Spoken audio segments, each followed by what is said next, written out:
feel like, oh wow, yes, this is great. I look so good in my CV, maybe better than you really are. It's great. Make sure that you have a great picture, especially for LinkedIn, to emphasize that, because I know most employers look at LinkedIn profiles. I know it for a fact. I know most searches for good candidates are happening on LinkedIn. Make sure you have a great headline, great keywords, because that's what employers hunt for. They type keywords and then your profile pops up. Other than that, I have put a lot of images. So if I won an award, I put that. If I have a lot of great recommendations, which I honestly haven't asked for, but I've been fortunate that I have students who have written for me. So make sure people you work with, people who swear by the good work that you've done, are all in there talking about you. But a CV is not enough. Your profile and your existence everywhere matters. Are there also some questions? I see people writing long, long chitties. Yeah, you can answer them if you want to take any one Okay, of no, them. go ahead. You moderate it your way. Yeah. Uh, so after this question, I'll just look for the questions from the chat. So, do you feel like the smaller companies, like who are startups or just entirely just one product based, do they really focus on soft skills as much as the MNCs? Okay.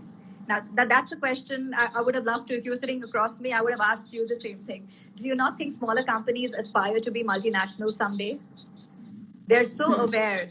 They know they want to be at the same level as multinational. So if you have, let's say, an IBM competing for an RFP, you also have one small and medium company that is also in the same RFP. And trust me, that happens. So they want the people with the same skill set. They have the spending power. A lot of smaller companies are funded by very, very large firms. So remember, whether you belong to a small company or a large company, soft skills are important everywhere. Small companies aspire to be MNCs one day. So yeah, I hope that answers it. Yeah. There was the question in this chat. How do we highlight ourselves online? Like, I think this is a question that how do we brand ourselves in the industry? How do we make ourselves stand out in the industry and online as well? Yeah. Okay, great. And since it's a hackers community, I know you guys do a great job. I've worked at Lucidius. I was heading marketing for them.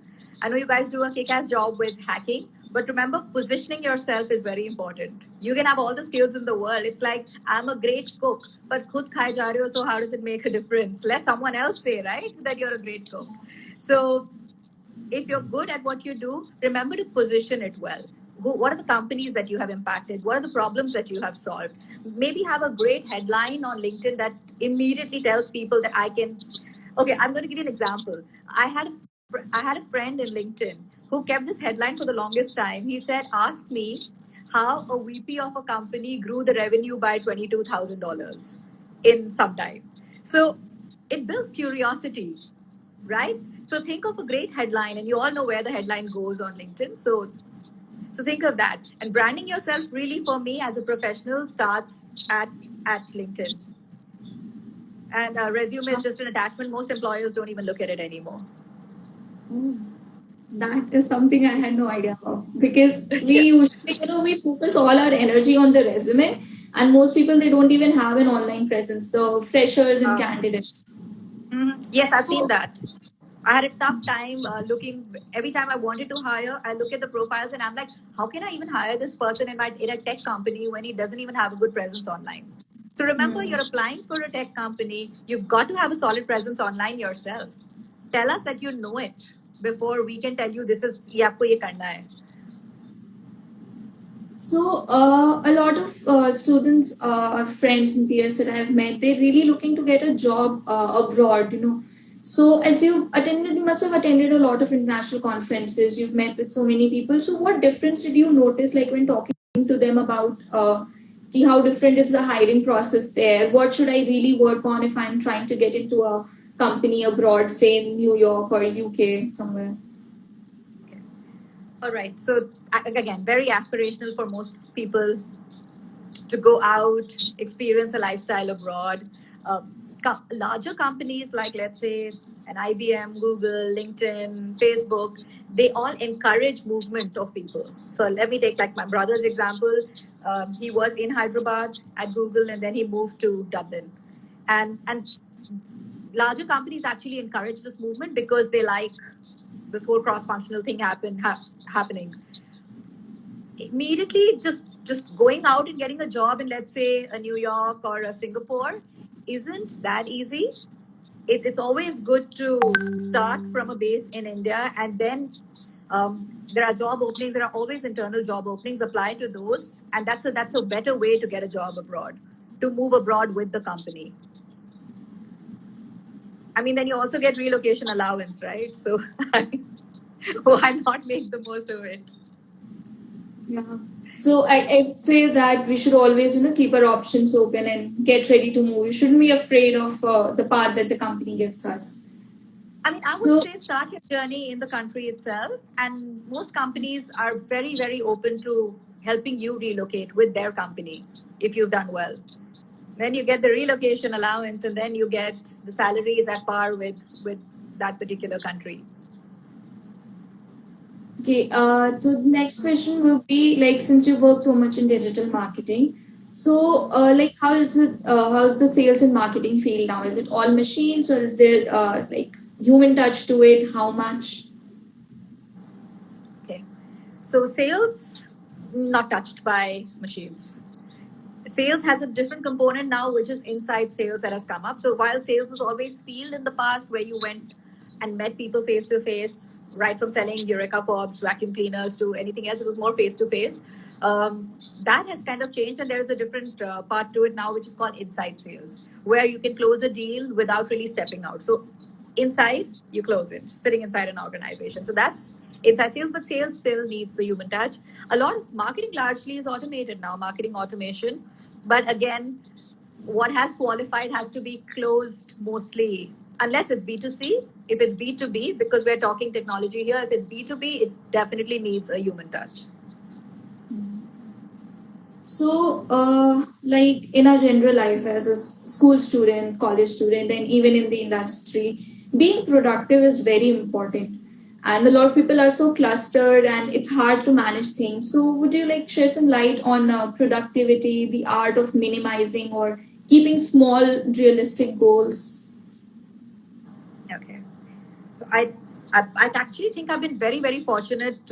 Companies like Google, especially, they focus so much time. And back then, we hated it that they expected us to write out our goals and then report every quarter on how we are performing on our goals. So we had to have like these three things that we are going to do. LinkedIn did the same thing, and we hated it back then. But it somehow sort of brought a discipline to our life. So we had to have a professional goal, a personal goal. The professional, and we had to report. We had to hold ourselves accountable. So we would pretty much put it up, or we would publish it somewhere so that we're held accountable. So if it meant I will work out every single day, or I will not eat sugar for this whole quarter, you will publish it. So whenever you're making a goal, hold yourself accountable, but don't have too many goals. It always works. Remember, in all your interviews also, this is always a question: which was the last goal that you were able to fulfill, and which was the one that you failed at? So smaller goals, like I'm a hacker, and the skill I'm going to acquire in the next 1 quarter is going to be this. I'm going to complete this course. I'm going to do something out of my comfort zone and just pick up one of those things. Yeah. Okay. So the next question, since we're living in a bilingual country, so this happens. A lot of people in the technology industry, they don't really know a lot of English, to be honest. So when you're interviewing a candidate, and like you say that he has aced in his technological interviews and questions, and now it's time to meet the management. So if the person is confident in their mother tongue or any other language that you also know, would you prefer the candidate to answer in that, or would you still prefer to use them a universal language, because the company at the end has to interact with international clients or other people? So knowing another language does really open. So would you like prefer the confidence, the knowledge that candidate has in that one language, or you would still prefer a person who's able to communicate with the rest of the world? Okay. So this is kind of sad, but it's true that English is important. It's We all know it. In fact, okay, so at IBM, I was running this large operation for Google. So Google had outsourced a lot of work, and I was leading that full operation for them. We had about 800 people, but if they couldn't speak English, we just couldn't hire them because we didn't see growth. So, I mean, you can take that time off, take a quarter off, brush up on that skill, and come back. I mean, how else would you interact with your clients abroad? Most of them sitting in the US. So it's kind of sad. I feel bad, but it's the truth. It is the truth. But English is not a tough language, and most of India can kind of understand English. MTI, which is mother tongue influence, can still be dealt with. It's it's not like you don't get hired because you have an MTI. I mean, we have. Uh, the CEO of Google with an MTI, right? So it's okay. So MTI doesn't matter, but yes, your fluency in English, at least being able to communicate in English, is important. Unfortunately, more so for us Indians. I have seen people in other parts of Southeast Asia that struggle with English, and yet it's Yeah. okay. They kind of do Yeah, manage to like get. Koreans. It's a sad, but that's what it is. So very honestly, brush up on English. It's not such a big deal. So, next question is from the chat. Bhavna Muse has asked that how can a person get hired at a gold standard company like Google? I think you can ignore her question. She's a friend. Oh, You just ignore it. She's a friend. Bhavna is from LinkedIn. Yeah. so the next question is like, so we know that it's actually related to Google only.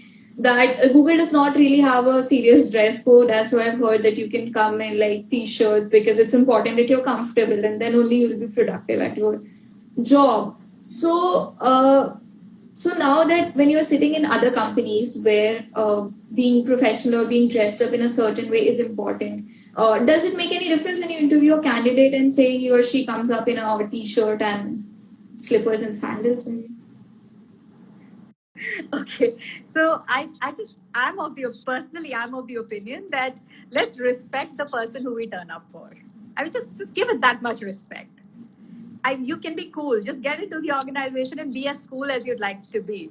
But at least for that moment, let's be respectful. You've turned up for something. Someone's taking out the time to interview you. At least look presentable. I've had that issue with people, and I've really had to think that this person, especially because I was hiring for my team, the marketing team, I would look at people and I'd be like, "All right, you're cool, but you've turned up for an interview." So it's really how you take things. Just for that moment, be serious. 30 minutes, be serious. After that, walk into an organization and chappals. Yeah, it doesn't matter. So that's just my own belief. So we're getting a lot of questions on just basically on how they can highlight themselves out there. You could brief that for once again that how they can highlight themselves in the industry and online. Okay. So I don't want to show off. I think I have a decent LinkedIn profile. Please go to my LinkedIn profile. You get a fairly good idea. Otherwise, the other thing you can do is look at all the LinkedIn employees and look at their profiles. They all have very very good profiles. Look at some of the people with power profiles on LinkedIn. Uh, See, if you're good at something, make sure you write about it. Make sure you are out there. So look at it. Just check out. Start by looking at a few great profiles on LinkedIn. Bhavna, who just said she has a great profile. You can look at hers, you can look at mine, look at any LinkedIn employee, because we're all taught to rock our profiles. So start with that. You guys are great hackers. Start to actually publish content, start to share it. Whether people are looking at it immediately or not doesn't matter. But when they're interested in you, they will definitely go and look at it. And at that time, they should know that this guy has got a lot of experience or this girl's got a lot of experience. He's been publishing content for years. So don't do it because it gives you immediate results, but give it because you're building on something. Just like you're building on a skill, you're building on your resume or your the way you appear. So, motivation is like extremely important for someone to excel in something. And you've had 15 plus years of experience. I was going through your profile and you worked in such amazing companies. So, what like kept you motivated and going like from being a part of such huge companies to starting your own amazing foundation? So, how has it been? How have you stayed motivated through the process? Okay, so it would be wrong to say that I've always been motivated. I have done. I've also gotten very bored doing what I do many times, which is why I've also moved around a lot. Because every time I excelled at one thing, and I've felt I've focused very hard. I've been very sincere to my job, so I've fortunately done very well at all companies, especially with respect to my sales targets, etc. But I've also been very bored. So let's say uh, at LinkedIn, after a point, I was tired of selling. I'm like, okay, I'm done. I can do this in my sleep. And as soon as I believe I can do something in my sleep, I'm like, okay, what next? So I had done a lot of selling, I had done a lot of marketing, I've been training, and then I realized that every night before I go to sleep, the one thing I missed the most was actually training people. Nothing gave me more gratification than that. And that's why I wanted to go back to where I started. I wanted to teach children. I wanted to create really good content. There's a lot that I had learned in all of these years. Yeah, but it's wrong to say that I've been motivated. There have been times that I've been like, no, man, I'm just done doing the same thing again and again, and I want to do something different. So yeah, that's my personality type. Bhavna saying something. How can you stand out in a team? So, guys, we'll be uploading this video later, and we've answered this question many times, so you can check it out later on. I'll move to the next question. So, what are like some of your? Do you have any signature interview questions that you always ask, or anything My that you want? signature. See, because I get really bored, I always ask people, how do you stay on top of your game? I always ask people that how do you keep inspiring yourself to learn something new every single day? Because that's where I lack. So I'm like, okay, how are people going to challenge themselves when they reach that point where they're like, okay, I've done this really well, now what? So I want people to inspire themselves. I don't want them to come up. At least when I was their manager, I didn't like it when people walked up to me and said, now what should I do? And I'm like, why should I tell you what you should do? You should tell me that why don't we do this? So I always look for ideas from people where they could inspire me.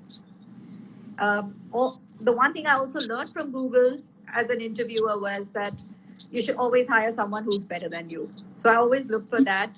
The other questions that trying to remember. Um, the trickiest situation that you've been in. I love asking people about their failures. So I Oh, always ask, tell me the last time you failed and how did you deal with it? The last time you couldn't meet, your numbers or your quota, how did you deal with that? Um, what else? So yeah, mostly about failures, about and how they deal with them not being able to do something. Then how do they inspire themselves each day? Their relationship back at home. I love knowing about people's family and how committed they are to them, because that also relates to, if you're really committed to your family and you're committed to providing for something, you will be committed to the role that you've taken. So yeah, not necessarily the right or the wrong question. I think they come more from me and my weaknesses. so this next question is from the chat that if they've been in the ministry industry and now they want to shift to tech at the age of 25 with no experience or internships, how will it happen? Will it impact? How will they justify the change With suddenly? with the ministry, you mean with the government? I think that's all it says from Yeah. ministry to So tech. okay, so it's amazing how many people are looking for people who have had experience with the government or any ministry. How many? So again, just by putting it out there that I experience with the government. Remember, the government is a very structured organization. It's very structured. There's a lot to learn from them, and there's a lot that you would know that no one else would know. So I don't see it as a problem. I know people from the army who are now heading admins, who are now heading HR. So I don't think, again, just brush up your profile, make it look really good, make it look like you can add value. There's nothing there's a lot that you've done with the government that can be valuable to a company. So key is really, how do you add value? Where can I add value? When I was rejected at LinkedIn, that's where I kept coming back to them and saying, you have no idea how I can add value. In fact, I've taken permission from the person who interviewed me, and I told him I'm going to write an article on this because I have that email and his response. Me being persistent that I can add value, and here's where I can add value. So yeah. Yeah, I mean, with all the race that we have in the tech industry, a failure should never, to all the viewers, it should never let you down. Should always learn from it and move ahead. So the next question is also from the chat. So they've asked that do number of internships make any impact in our cover letter, CV, or resume, or just one quality internship is better than doing like tens of internships in multiple random companies? It actually doesn't matter. As long as you can say when you're being interviewed, and let's say I'm asking you about, let's say, a good CRM, and you can say, well, yeah, I know the CRM and I worked on it, or I kind of know about it. So if one internship is enriching enough, continue to work in the same company and get into the depths more. You don't have to keep moving companies. You can continue to intern with the same company, go deeper and understand how that one company works. So I really don't think it matters. It's really your skill set. Remember, internships, we all know how much must you all do at internships. So Uh, so actually, that was all the questions we have. So if any of the viewers have more questions, you can of course leave them in the chat while we're online. Otherwise, ma'am will answer them. Just to summarize, so today we all like talked about how you should always be persistent, should be confident. You should definitely focus on your interpersonal skills, which is something you can develop by just hanging out with your friends and family and meeting maybe neighbors.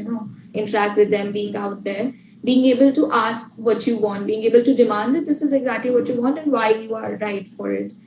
Okay, there's one question. How can we get in touch with you if we need any guidance? LinkedIn. LinkedIn, I have all the time in the world these days. I respond to mostly everything.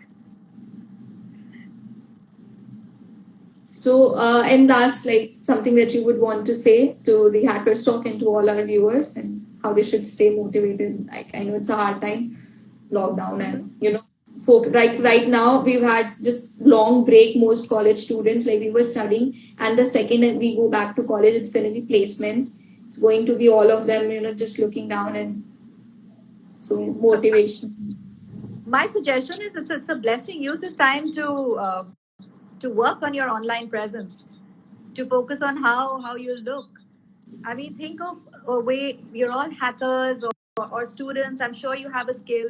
Think of creating like maybe a softer blog for yourself.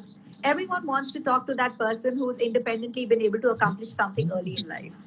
It could be a really small blog. So get on Wix.com, very simple, create your own website. It could be anything. Start to publish things.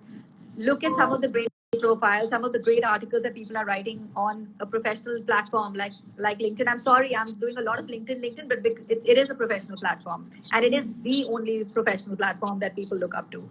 So yes, spend a lot of time there. Look at the kind of articles that people write, the way, and start to read a lot of those, start to comment.